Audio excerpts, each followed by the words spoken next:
Guys, അങ്ങനെ എല്ലാവർക്കും എൻ്റെ വീഡിയോയിലേക്ക് സ്വാഗതം. അപ്പോൾ കുറേ നാളേക്ക് ശേഷം ഞാൻ പൊന്മുടിയിലേക്ക് പോവാണ് കേട്ടോ. കുറേ നാളായി പോയിട്ട്, ഒരു 5 വർഷത്തോളം ആയിട്ടുണ്ട് ഞാനിപ്പോൾ പൊന്മുടി കാണാൻ പോയിട്ട്. അങ്ങനെ അതിൻ്റേതായ ഒരുപാട് മാറ്റങ്ങൾ ഇവിടേക്ക് ഉണ്ട് കേട്ടോ.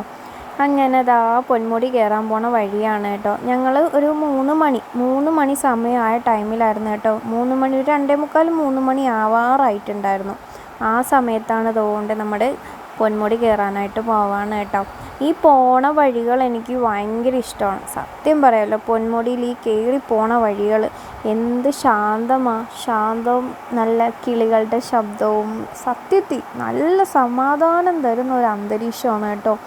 സംഭവം ഞാൻ ഈ വീഡിയോ എടുത്ത് വെച്ചിട്ട് കുറച്ച് നാളായി. അപ്പോൾ ഇത് വോയിസ് ഓവർ ചെയ്യുമ്പോഴത്തേക്കും സത്യത്തിൽ ഇത് കണ്ടിട്ട് എനിക്ക് വീണ്ടും പോകാൻ തോന്നും. സംഭവം എന്ന് പറഞ്ഞാൽ നമ്മുടെ തിരക്കേറിയ ജീവിതത്തിൽ ഇങ്ങനെയുള്ള യാത്രകളിൽ നമുക്ക് നല്ല സമാധാനം തരുന്നതാണ്. അത്ര ഒരു കുളിർമയേകുന്ന ഒരു കാഴ്ചയാണ്. ഈ കയറി പോണ വഴികൾ എനിക്ക് ഒത്തിരി ഇഷ്ടമാണ്. കാരണം നല്ല നിശബ്ദതയാണ്, കിളികളുടെ ശബ്ദം മാത്രം, നല്ല തണുപ്പ് അന്തരീക്ഷം, നമ്മളെന്താ പ്രകൃതിയിലേക്ക് ഇറങ്ങിപ്പോകുന്ന ഒരു ഫീലിങ്സാണ്. വേണ്ട ഇടയ്ക്ക് ഇങ്ങനെ വെള്ളച്ചാട്ടമൊക്കെ ഉണ്ട്, ചെറിയ ചെറിയ വെള്ളച്ചാട്ടങ്ങളുണ്ട്. ഞാൻ ഒരുപാടും ഇഷ്ടംമാതിരി വീഡിയോസിൽ കൂടുതലും ഒരു കുരങ്ങിനെ കണ്ടോ, അതാണ്ട് കുരങ്ങന്മാർ ഒരുപാട് പേരുണ്ടായിരുന്നു കേട്ടോ. അടുത്തൊന്നും നിർത്തിയില്ല, അപ്പോൾ തന്നെ വണ്ടി വിട്ട് പോയിട്ടുണ്ടായിരുന്നു. ഞാൻ എൻ്റെ വീഡിയോസിൽ ഒരുപാടും എടുത്തു വെച്ചത് പോണ വഴികളായിരുന്നു. ഒരുപാട് ഞാൻ കട്ട് ചെയ്ത് കളഞ്ഞു. പക്ഷേ എൻ്റെ ഫോണിൻ്റെ ക്ലാരിറ്റി കുറവാണ്, അതുകൊണ്ടായിരിക്കും നിങ്ങൾക്ക് മനസ്സിലാവാത്ത. സംഭവം ഈ പോണ വഴികൾ കാണാൻ നല്ല ഭംഗിയാണ് കേട്ടോ. അവിടെ പോയിട്ടുള്ളവർക്കും മനസ്സിലാവും. എനിക്ക് ഭയങ്കര ഇഷ്ടമാണ് ഈ കയറി ഇങ്ങനെ പോകുന്ന വഴികൾ. കുറച്ച് ഉള്ളിലോട്ട് പോകുമ്പോഴത്തേക്ക് നല്ല മഞ്ഞുണ്ടായിരുന്നു കേട്ടോ. എൻ്റെ ലൈഫിൽ ഞാൻ പൊന്മുടിക്ക് പോയിട്ട് ഇത്രയും കോട കാണുന്നത് ഇന്നായിരിക്കും. അത്രയ്ക്ക് കോടമഞ്ഞുണ്ടായിരുന്നു. ഞാൻ അങ്ങോട്ട് കയറി പോണ വഴി നിങ്ങൾക്ക് കണ്ടാൽ മനസ്സിലാവും. സംഭവം കയറി പോകുമ്പോൾ ചെറിയ ചെറിയ തണുപ്പേ ഉള്ളൂ, പക്ഷെ അങ്ങോട്ടങ്ങോട്ട് ഉള്ളിലോട്ട് പൊന്മുടി കയറാൻ പോണ ടൈമിൽ നല്ല തണുപ്പായിട്ടുണ്ടായിരുന്നു. സത്യത്തിൽ തണുത്ത് വിറച്ചാണ് തിരിച്ചിറങ്ങിയത്. അങ്ങനെ കണ്ടോ ഇപ്പോൾ ഇതാ കോട വന്ന് തുടങ്ങിയിട്ടുണ്ട്. ഞാൻ പോയ ടൈമെന്ന് പറഞ്ഞാൽ ഒരു 3 മണി, ഞാൻ പറഞ്ഞില്ലേ ഒരു 3 മണി ആ ടൈമിലാണ് പോയത്. കണ്ടോ കുറേ ആൾക്കാരുണ്ടായിരുന്നു.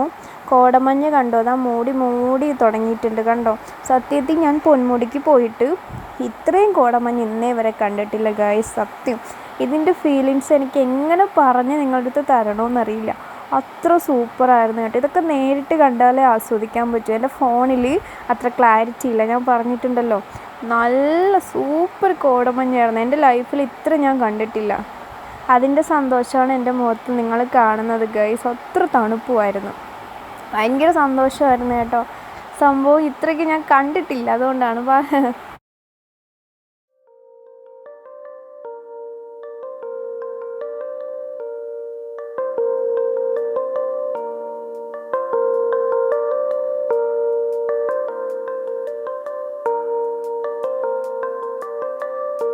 അങ്ങനെ ഗൈസ്, ഞങ്ങൾ മോളിൽ കയറിയിട്ടുണ്ടായിരുന്നു. നല്ല കോട ഉണ്ടായിരുന്നു കേട്ടോ. ഒരുപാട് ആൾക്കാരുണ്ടായിരുന്നു, നല്ല തിരക്കുണ്ടായിരുന്നു കേട്ടോ.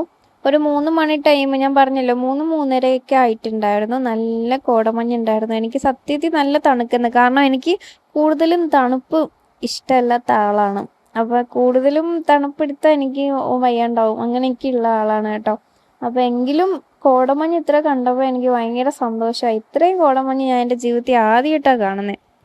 അതുകൊണ്ടായിരിക്കാം. കുറച്ചും കൂടി ഫ്രണ്ടിലോട്ട് പോയി കഴിഞ്ഞാൽ ഒന്നും കാണാൻ പറ്റില്ല കേട്ടോ. അത്രയ്ക്ക് കോട ഇങ്ങനെ മൂടി കിടക്കാം. അങ്ങനെ ഞാൻ പിന്നീട് കുറേ നേരം ഇങ്ങനെ അവിടേക്ക് ഇരിപ്പുണ്ടായിരുന്നു. അവിടെ ഫുള്ള് നടന്നിട്ടൊക്കെ ഉണ്ടായിരുന്നു കേട്ടോ.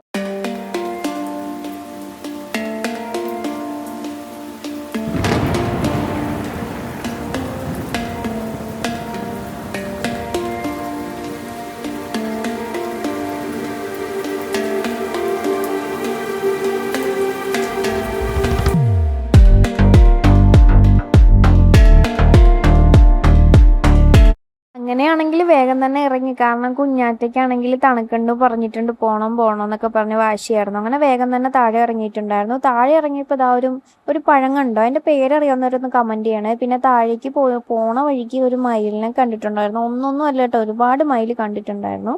അങ്ങനെ അതൊക്കെ കഴിഞ്ഞിതാ ഇവിടുന്ന് അടുത്തൊരു കടയിൽ കയറി ഗൈസ്. വിശന്ന് തളർന്നു പോയിട്ടുണ്ട്. പൊറോട്ടയും ബീഫ് കറിയും പിന്നീട് ഒരു ചായയൊക്കെ കുടിച്ചു. അങ്ങനെ ഞങ്ങൾ വീട്ടിലേക്ക് പോവാണ് ഗൈസ്. അപ്പോൾ ഇന്നത്തെ വ്ളോഗ് ഇവിടെ വെച്ച് നിർത്താണ് ഗൈസ്.